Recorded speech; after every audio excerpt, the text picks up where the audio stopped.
Hello and welcome to the show. My next guest is a very powerful woman who wants the world to know that there is no such thing as a victim. Please welcome to the show, Reverend Sandi Daly.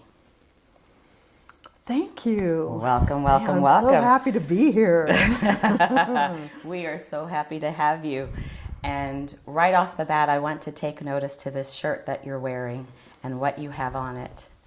Ooh, it's a rising phoenix. It's a rising phoenix. Yes. And the reason for that is the name of my latest book that I'm currently writing, and the program that I have coming up is called Phoenix Rising. There's no such thing as victim. There's no such thing as victim. And that's a powerful statement, and we're going to unpack that during our time. But before we get really into the nuts and bolts of that, I really want you to share with our viewers your absolutely incredible story. It is really, truly amazing. I will be as concise as I can.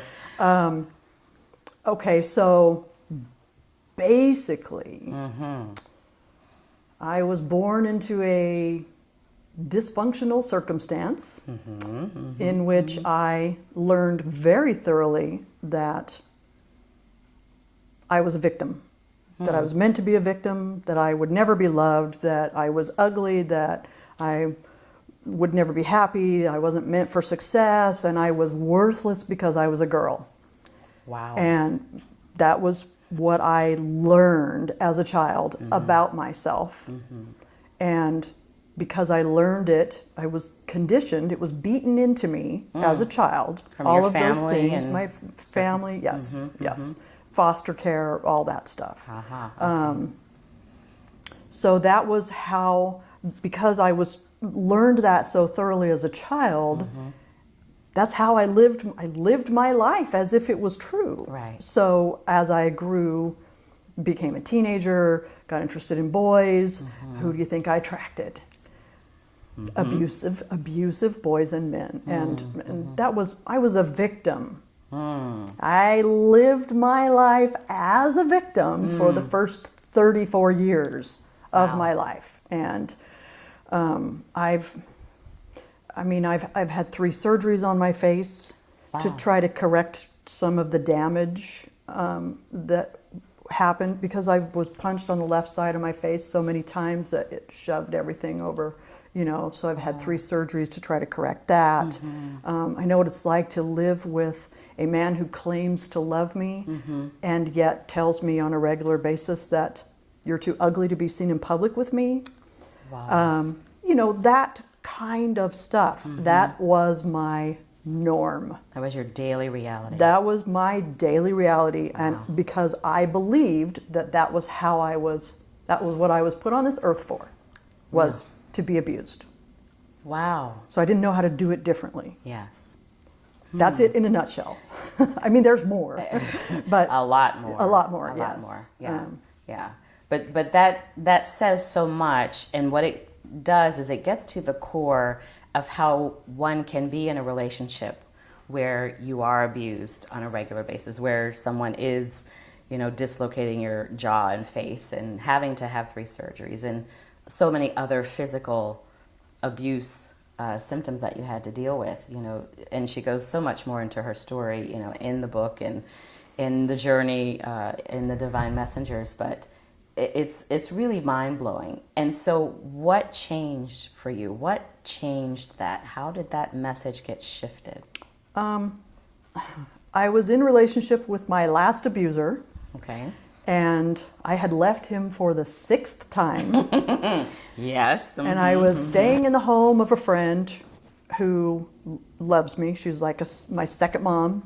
And he talked me into coming back once again. One more time. She just wanted me to be safe. She opened her home to me. Things were going well. But there's this thing that an abuser will do. I love you, I need you, I can't live without you. Yes, and they pull you back in. I kept saying, no, I'm not coming back because you hurt me on a regular basis. And then he would move to, if you don't come back, I'm going to kill your kids. Whoa. I can't have him killing my kids. Right. So, that he knew that. So he threatening, always yeah. knew that. He knew that was the ace in the hole for you. He always knew that would trigger me into the fear of not going back. It was safer for my family if I went back. So Wow. I decided once more to go back, and he came to pick me up from her home, and as I was walking out, she looked me in the face and she said, "Get a backbone." I was like, Whoa. but I'm a victim. But I'm a victim. What do you mean, get a backbone? I grew up believing that I was weak. And when she said, I love that she said that to me. That was a pretty powerful because statement. because it caught my attention. Yeah. In a way that my attention had never been caught. Because people say all the time, "Why do you keep going back? Why are you such a victim?" And my response was always, I live this way because I was conditioned to live this way. This is the only way I know how to be. Never ever considering There's another way to there could live. be another way. So she said, "Get a backbone." Caught my attention. Whoa.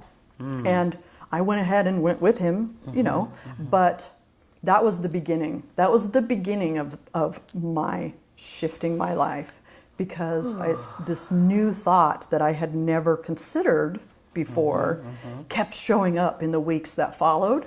That really stuck in your ear. Oh yes, and it was like it was placed in my mind. It didn't come from me. Yes. I wish, no, what was it? It was, there's gotta be a better way for me to live than this. There's gotta be a better way for me to, that whole get a backbone thing, there's gotta be another way. Nice. And there wasn't any part of me that actually believed that there could be a better way for me to live. But at least the question was there. decided. Oh, powerful word. I decided that I would be willing to believe that there could be another way. It's called the open moment. It's called the open moment. That is a powerful moment. I mean, your choice of words right here are so absolutely phenomenal, because it was a decision. It was a decision. To be willing. It has to start there. It just has to be about willingness. It has to start there, because if you have no belief that things can change for the better, you'll never take any steps to change anything for the better. Right, you'll just keep doing what you're doing. Yeah, because, Wow. So that was...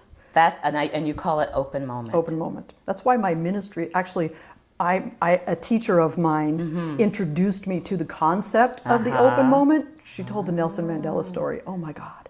Yes. Talk about an open moment Talk experience. about an open moment. I idolize him. Hello. But so that's where it came from. Okay. But it has meant so much to me, because I know that's where my shift began. Yes. That Just my that ministry space. is called Open Moment Ministries, and the tagline for my ministry is "Live in the Om." Ooh. Ooh. Oh. I know. Okay, we all need to just breathe into that. I'm going to let you all breathe into that, and we're going to come back and find out what then shifted, because you had gone back. So, but you've had this open moment. So we want to know, how did you then take another step towards freedom? So we're going to find that out when we come right back.